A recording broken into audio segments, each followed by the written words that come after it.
जय गुरु जी के चरणों में कोटि कोटि नमन, अनंतम अनंतम अनंतम शुक्राना। और जय गुरु जी। संगत जी, आरंभ करते हैं आज का शिव पुराण का पाठ। आज है हमारा चौथा दिन और 4th डे है आज पाठ का। और संगत जी, एक बात जरूर मैं आपसे कहना चाहूँगी कि आप पाठ को पूरा सुना कीजिए, तभी उसका पूरा फ़ायदा होता है, और आधा अधूरा सुनने से कोई फ़ायदा नहीं। और जो संगत बीच में आके जुड़ी है तो वो बीच में से कोई भी पार्ट पढ़ने से ठीक नहीं रहेगा। आप शुरू से, मैंने पार्ट 1, पार्ट 2, पार्ट 3 इस तरह से उनको टाइटल में बताया हुआ है, तो आप शुरू से सुने। आधे घंटे से भी कम का होता है सत्संग, और आधा घंटा 24 घंटे में गुरु जी के नाम करना कोई बड़ी बात नहीं होती है संगत जी। चलिए स्टार्ट करते हैं गुरु जी के मंत्र से। ओम नमः शिवाय, शिवजी सदा सहाय। ओम नमः शिवाय, शिवजी सदा सहाय। ओम नमः शिवाय, गुरुजी सदा सहाय। हमने अध्याय 13 पर खत्म किया था संगत जी। आज हम शुरू करेंगे अध्याय 14 पर। ऋषियों ने कहा, प्रभो, अग्नि यज्ञ, देव यज्ञ, ब्रह्म यज्ञ, गुरु पूजा तथा ब्रह्म तत्व का हमारे समक्ष क्रमशः वर्णन कीजिए। सूत जी बोले, महर्षियों, गृहस्थ पुरुष अग्नि में सायंकाल और प्रातःकाल जो चावल आदि द्रव्य की आहुति देता है उसी को अग्नि यज्ञ कहते हैं। जो ब्रह्मचर्य आश्रम में स्थित है उन ब्रह्मचारी ही अग्नि यज्ञ है। वे समाधि का ही अग्नि में हवन करें। ब्राह्मणों, ब्रह्मचर्य आश्रम में निवास करने वाले द्विजों का जब तक विवाह न हो जाए और वे उपासना अग्नि की प्रतिष्ठा न कर लें, तब तक उनके लिए अग्नि में समिधा का आहुति, व्रत आदि का पालन तथा विशेष यजन आदि ही कर्तव्य है। द्विजो, जिन्होंने ब्रह्मा अग्नि को विसर्जित करके अपनी आत्मा में ही अग्नि का आरोप कर लिया है, ऐसे वानप्रस्थों और सन्यासियों के लिए यही हवन या अग्नि यज्ञ है, और वे विहित समय पर हितकर, परिमित और पवित्र अन्न का भोजन कर लें। ब्राह्मणों, सायंकाल अग्नि के लिए दी हुई आहुति संपत्ति प्रदान करने वाली होती है, ऐसा जानना चाहिए। प्रातःकाल सूर्यदेव को दी हुई आहुति आयु की वृद्धि करने वाली होती है, यह बात अच्छी तरह से समझ लेनी चाहिए। दिन में अग्निदेव सूर्य में ही प्रविष्ट हो जाते हैं, अतः प्रातःकाल सूर्य को दी हुई आहुति ही अग्नि यज्ञ के ही अंतर्गत है। इस प्रकार का यह अग्नि यज्ञ का वर्णन किया गया। इंद्र आदि समस्त देवताओं के उद्देश्य से अग्नि में जो आहुति दी जाती है उसे देव यज्ञ समझना चाहिए। लौकिक अग्नि में प्रतिष्ठित जो चूड़ाकरण आदि संस्कार निमित्त हवन कर्म है, उन्हें वे देव यज्ञ के ही अंतर्गत जानना चाहिए। अब ब्रह्म यज्ञ का वर्णन सुनो। द्विज को चाहिए कि वे देवताओं की तृप्ति के लिए निरंतर ब्रह्म यज्ञ करें। वेदों का जो नित्य अध्ययन या स्वाध्याय होता है उसी को ब्रह्म यज्ञ कहा गया है। प्रातः नित्य कर्म के अनंतर सायंकाल तक ब्रह्म यज्ञ किया जा सकता है, उसके बाद रात में इसका विधान नहीं है। अग्नि के बिना देव यज्ञ कैसे संपन्न होता है, इसे तुम लोग श्रद्धा से और आदर पूर्वक सुनो।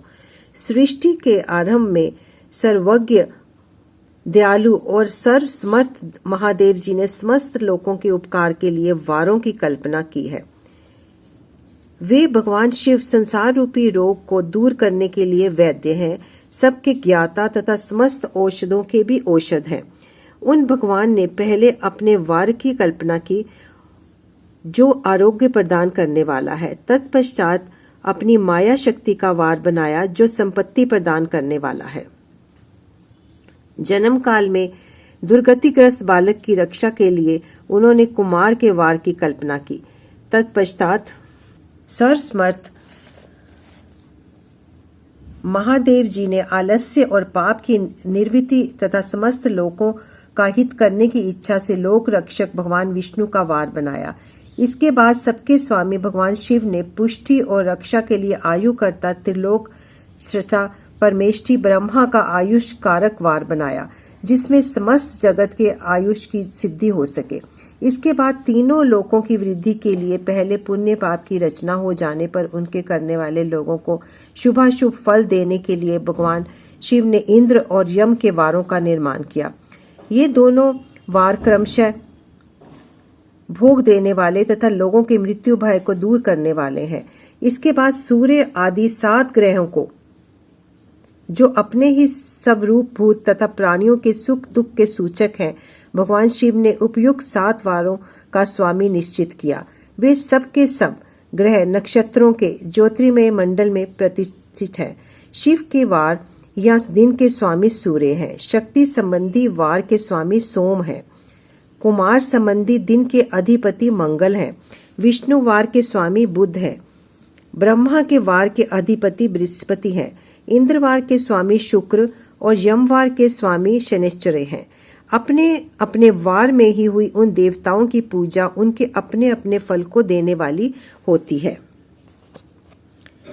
सूर्य आरोग्य के और चंद्रमा संपत्ति के दाता हैं। मंगल व्याधियों का निवारण करते हैं।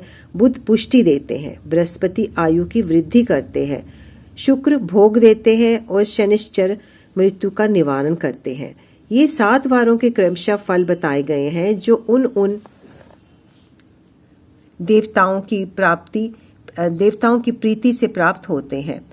अन्य देवताओं की भी पूजा का फल देने वाले भगवान शिव ही हैं। देवताओं की प्रसन्नता के लिए पूजा की 5 प्रकार की पद्धति बनाई गई। उन देवताओं के मंत्रों का जप यह पहला प्रकार है। उनके लिए होम करना, दूसरा दान करना, तीसरा तथा तप करना चौथा प्रकार है। किसी वेदी पर, प्रतिमा में, अग्नि में तथा ब्राह्मण के शरीर में आराध्य देवता की भावना करके 16 उपचारों से उनकी पूजा या आराधना करना 5वां प्रकार है। इनमें पूजा के उत्तरोत्तर आधार श्रेष्ठ है। पूर्व के अभाव में उत्तरोत्तर आधार का अवलंबन करना चाहिए। दोनों नेत्रों तथा मस्तक के रोग और कुष्ठ रोग की शांति के लिए भगवान सूर्य की पूजा करके ब्राह्मणों को भोजन कराएं। तदंतर 1 दिन, 1 मास, 1 वर्ष अथवा 3 वर्ष तक लगातार ऐसा साधन करना चाहिए।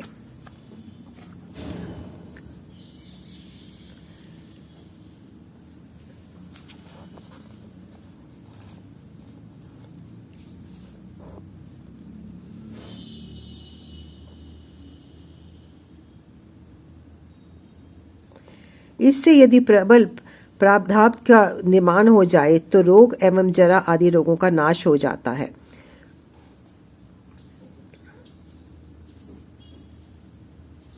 इष्ट देव के नाम मंत्रों का जप आदि साधन वार आदि के अनुसार फल देते हैं। रविवार को सूर्य देव के लिए, अन्य देवताओं के लिए तथा ब्राह्मणों के लिए विशिष्ट वस्तु अर्पित करें। यह साधन विशिष्ट फल देने वाला होता है तथा इसके द्वारा विशेष रूप से पापों की शांति होती है। सोमवार को विद्वान पुरुष संपत्ति की प्राप्ति के लिए लक्ष्मी आदि की पूजा करे तथा सपत्नीक ब्राह्मणों को घृत पव अन्न का भोजन कराए। मंगलवार को रोगों की शांति के लिए काली आदि की पूजा करे तथा उड़द, मूंग, अरहर दाल आदि की युक्त अन्न ब्राह्मणों को भोजन कराए। बुधवार को विद्वान पुरुष दही युक्त अन्न से भगवान विष्णु का पूजन करे। ऐसा करने से सदा पुत्र, मित्र और कलत्र आदि की पुष्टि होती है। जो दीर्घायु होने की इच्छा रखता हो वह गुरुवार को देवताओं की पुष्टि के लिए वस्त्र, यज्ञोपवीत तथा धृत में श्रेष्ठ खीर से यजन पूजन करे। भोगों की प्राप्ति के लिए शुक्रवार को एकाग्रचित्त होकर देवताओं का पूजन करें और ब्राह्मणों की तृप्ति के लिए षड्रस युक्त अन्न दें। इसी प्रकार स्त्रियों की प्रसन्नता के लिए सुंदर वस्त्र आदि का विधान करें। शनिश्चर अपमृत्यु निवारण करने वाला है। इस दिन बुद्धिमान पुरुष रुद्र आदि की पूजा करें। तिल के होम से, दान से देवताओं को संतुष्ट करके ब्राह्मणों को तिल मिश्रित अन्न भोजन कराएं। जो इस तरह देवताओं की पूजा करेगा वह आरोग्य आदि फल का भागी होगा। देवताओं के नित्य पूजन, विशेष पूजन, स्नान, दान, जप, होम तथा ब्राह्मण तर्पण आदि से एवं रवि आदि वारों में विशेष तिथि नक्षत्रों का योग प्राप्त होने पर विभिन्न देवताओं के पूजन में सर्वज्ञ जगदीश्वर भगवान शिव ही उन देवताओं के रूप में पूजित हों सब लोगों को आरोग्य आदि फल प्रदान करते हैं। देश, काल, पात्र, द्रव्य, श्रद्धा एवं लोक के अनुसार उनके तारतम्य क्रम का ध्यान रखते हुए महादेव जी की आराधना करने वाले लोगों को आरोग्य आदि फल देते हैं। शुभ मांगलिक कर्म के आरंभ में और अशुभ अंत्येष्टि आदि कर्म के अंत में तथा जन्म नक्षत्रों के आने पर गृहस्थ पुरुष अपनी घर में आरोग्य आदि की समृद्धि के लिए सूर्य आदि ग्रहों का पूजन करे। इसमें सिद्ध है कि देवताओं का यजन संपूर्ण अभीष्ट वस्तुओं को देने वाला है। ब्राह्मणों का यज देव यजन कर्म वैदिक मंत्र के साथ होना चाहिए। शूद्र आदि दूसरों का देव यज्ञ तांत्रिक विधि से होना चाहिए। शुभ फल की इच्छा रखने वाले मनुष्यों को सातों ही दिन अपनी शक्ति के अनुसार सदा देव पूजन करना चाहिए। निर्धन मनुष्य तपस्या द्वारा और धनी धन के द्वारा देवताओं की आराधना करे। यह बार बार श्रद्धा पूर्वक इस तरह से धर्म का अनुष्ठान करता है और बारंबार पुण्य लोक में नाना प्रकार के फल भोगकर पुनः इस पृथ्वी पर जन्म ग्रहण करता है। धनवान पुरुष सदा भोग सिद्धि के लिए मार्ग में वृक्ष आदि लगाकर लोगों के लिए छाया की व्यवस्था करें। जलाशय जैसे कुआं, बावली और पोखरे बनवाएं। वेद शास्त्रों की प्रतिष्ठा के लिए पाठशाला का निर्माण करें तथा अन्य प्रकार के भी धर्म का संग्रह करते रहें। धनी को यह सब कार्य सदा ही करते रहना चाहिए। समय अनुसार पुण्य कर्मों के परिपाक से अंतःकरण शुद्ध होने पर ज्ञान की सिद्धि हो जाती है। द्विजो, जो इस अध्याय को सुनना पढ़ता अथवा सुनने की व्यवस्था करता है उसे देव यज्ञ का फल प्राप्त होता है। अध्याय 14 की समाप्ति। 3 अध्याय अब शुरू होगा। देश, काल, पात्र और दान आदि का विचार। ऋषियों ने कहा, समस्त पदार्थों के ज्ञाताओं में श्रेष्ठ सूची। अब आप क्रमशः देश, काल आदि का वर्णन करें। सूची बोले, महर्षियों, देव यज्ञ आदि कर्मों में अपना शुद्ध ग्रह समान फल देने वाला होता है, अर्थात अपने घर में किए हुए देव यज्ञ आदि शास्त्रोक्त फल को सम मात्रा में देने वाले होते हैं। गौशाला का स्थान घर की अपेक्षा 10 गुना फल देता है। जलाशय का तट उससे भी 10 गुना महत्व रखता है तथा बेल, तुलसी एवं पीपल वृक्ष का मूल निकट हो वह स्थान जलाशय के तट से भी 10 गुना फल देने वाला होता है। देवालय को उसमें भी हम 10 गुने महत्व का स्थान जानना चाहिए। देवालय से ही 10 गुना महत्व रखता है तीर्थ भूमि का तट। उससे 10 गुना श्रेष्ठ है नदी का किनारा। उससे 10 गुना उत्कृष्ट है तीर्थ नदी का तट। और उससे भी 10 गुना महत्व रखता है सप्त गंगा नामक नदियों का तीर्थ। गंगा, गोदावरी, कावेरी, ताम्रपर्णी, सिंधु, सरयू, नर्मदा, इन 7 नदियों को सप्त गंगा कहा गया है। समुद्र के तट का उनसे भी 10 गुना पवित्र माना गया है और पर्वत के शिखर का प्रदेश समुद्र तट से भी 10 गुना पावन है। सबसे अधिक महत्व यह स्थान जानना चाहिए जहां मन लग जाए। यहाँ का देश का वर्णन हुआ। अब काल का तारतम्य बताया जाता है।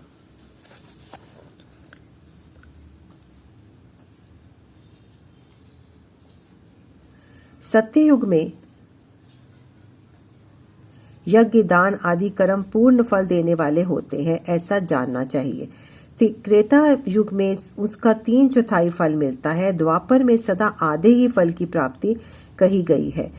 कलयुग में 1/4 ही फल की प्राप्ति समझनी चाहिए और आधा कलयुग बीतने पर उस 1/4 फल में से 1/4 कम हो जाता है। शुद्ध अंतःकरण वाले पुरुष को शुद्ध एवं पवित्र दिन सम फल देने वाला होता है। विद्वान ब्राह्मणों, सूर्य संक्रांति के दिन किया हुआ सत्कर्म पूर्वोक्त शुद्ध दिन की अपेक्षा 10 गुना फल देने वाला होता है, यह जानना चाहिए। उसमें भी 10 गुना महत्व उस कर्म का है जो विषुव नामक योग में किया जाता है। दक्षिणायन आरंभ होने के दिन अर्थात कर्क की संक्रांति में किए हुए पुण्य कर्म का महत्व विषुव से भी 10 गुना माना गया है। उससे भी 10 गुना मकर संक्रांति में और उससे भी 10 गुना चंद्र ग्रहण के लिए पुण्य का महत्व है। सूर्य ग्रहण का समय सबसे उत्तम है। उसमें किए हुए पुण्य कर्म का फल चंद्र ग्रहण से भी अधिक और पूर्ण मात्रा में होता है। इस बात को विज्ञ पुरुष जान ले। जगत रूपी सूर्य का राहु रूपी विष से संयोग होता है, इसलिए सूर्य ग्रहण का समय रोग प्रदान करने वाला होता है। अतः उस विष की शांति के लिए उस दिन स्नान, दान और जप करें।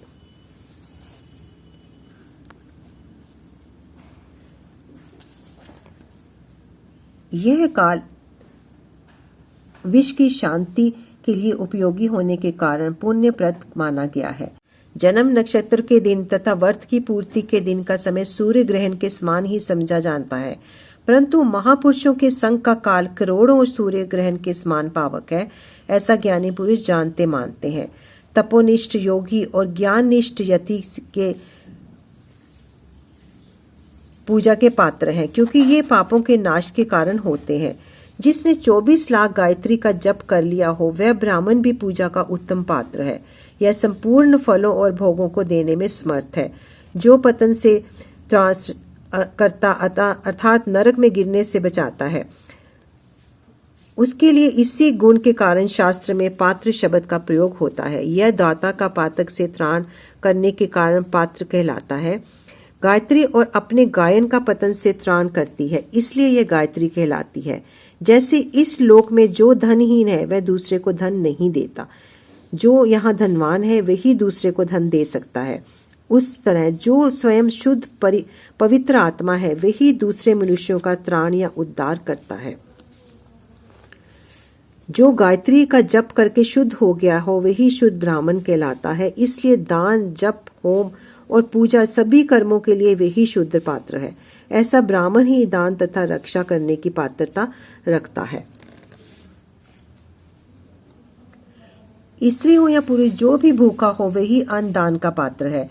जिसको जिस वस्तु की इच्छा हो उसे उस वस्तु बिना मांगे ही दे दी जाए तो दाता को उस दान का पूरा पूरा फल प्राप्त होता है, ऐसी महर्षियों की मान्यता है। जो सवाल या याचना करने के बाद दिया गया हो वह दान आधा ही फल देने वाला बताया गया है। अपने सेवक को दिया गया दान 1/4 फल देने वाला होता है। विप्रवरों, जो जाति मात्र से ब्राह्मण है और दीनता पूर्ण वृत्ति से जीवन बिताता है, उसे दिया हुआ धन का दान दाता को इसी भूतल पर 10 वर्षों का भोग प्रदान करने वाला होता है। वही दान यदि दिवेद वेता ब्राह्मण को दिया जाए तो वह स्वर्ग लोक में देवताओं के वर्ष से 10 वर्षों का दिव्य भोग देने वाला होता है। शील और उच्च वृत्ति के से लाया हुआ गुरु दक्षिणा में प्राप्त हुआ अन्न धन शूद्र द्रव्य कहलाता है। उसका दान दाता को पूर्ण फल देने वाला बताया गया है। क्षत्रियों का शौर्य से कमाया हुआ, वैश्यों का व्यापार से आया हुआ, शूद्रों का सेवा वृत्ति से किया गया धन ही उत्तम द्रव्य कहलाता है। धर्म की इच्छा रखने वाली स्त्रियों को जो धन पिता अपनी पति एवं पति से मिला हुआ हो उसके लिए वह उत्तम द्रव्य है। गो आदि 12 वस्तुओं का चैत्र आदि 12 महीनों में क्रमशः दान करना चाहिए। गो भूमि, तिल, स्वर्ण, घी, वस्त्र, धान्य, गुड़, चांदी, नमक, कोहड़ा और कन्या, ये ही 12 वस्तुएं हैं। इनमें गोदान से कायिक, वाचिक और मानसिक पापों का निवारण तथा कायिक आदि पुण्य कर्मों की पुष्टि होती है। ब्राह्मणों, भूमि का दान इही लोक परलोक में प्रतिष्ठा की प्राप्ति कराने वाला है। तिल का दान बलवर्धक एवं मृत्यु का निवारक होता है। स्वर्ण का दान जठराग्नि को बढ़ाने वाला तथा वीर्यदायक है।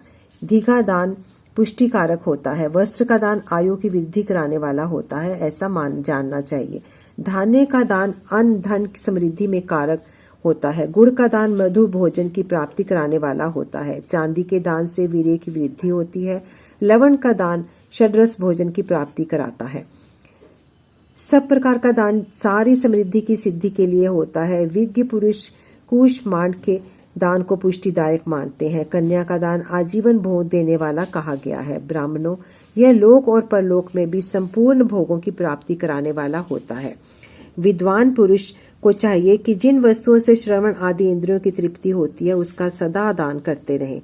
श्रोत आदि 10 इंद्रियों के जो शब्द आदि 10 विषय हैं उनका दान किया जाए तो वे भोगों की प्राप्ति कराते हैं तथा दिशा आदि इंद्रिय देवताओं को संतुष्ट करते हैं। वेद और शास्त्र को गुरु मुख से ग्रहण करके गुरु के उपदेश से अथवा स्वयं ही बोध प्राप्त करने के पश्चात जो बुद्धि का यह निश्चय होता है कि कर्मों का फल अवश्य मिलता है, इसी को उच्च कोटि की आस्तिकता कहते हैं।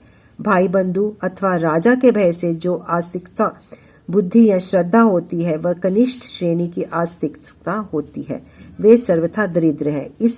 इसलिए जिसके पास सभी वस्तुओं का अभाव है वह वाणी तथा कर्म द्वारा यजन करें। मंत्र स्रोत और जप आदि को वाणी द्वारा किया गया यजन समझना चाहिए तथा तीर्थ यात्रा और व्रत आदि को विद्वान पुरुष शारीरिक यजन मानते हैं। जिस किसी भी उपाय से थोड़ा हो या बहुत देवता तर्पण बुद्धि से जो कुछ भी दिया अथवा किया जाए वह दान या सत्कर्म भोगों की प्राप्ति कराने में समर्थ होता है। तपस्या और दान के ये दो कर्म मनुष्य सदा करने चाहिए तथा ऐसे गृह का दान चाहिए जो अपने वर्ण और सुगुण से सुशोभित हो। बुद्धिमान पुरुष देवताओं की तृप्ति के लिए जो कुछ देते हैं वह अतिशय मात्रा में और सब प्रकार के भोग प्रदान करने वाला होता है। उस दान से विद्वान पुरुष इन्हीं लोक और परलोक में उत्तम और सदा सुलभ होने वाला भोग पाता है। ईश्वरापरण बुद्धि से यज्ञ दान आदि कर्म करके मनुष्य मोक्ष फल का भागी होता है। अध्याय 15 की समाप्ति। संगत जी, आज का हम ये पाठ यहीं पर अपना विराम देते हैं आज के पाठ को और गुरु जी से आज्ञा लेते हैं इस चीज़ की कि हम दोबारा से कल इसको आगे से शुरू करेंगे। जय गुरु जी। और एक बार मंत्र जाप करते हैं। ओम नमः शिवाय, शिव जी सदा सहाय। ओम नमः शिवाय, गुरु जी सदा सहाय। जय गुरु जी। आपके चरणों में कोटि कोटि नमन। शुक्राना गुरु जी।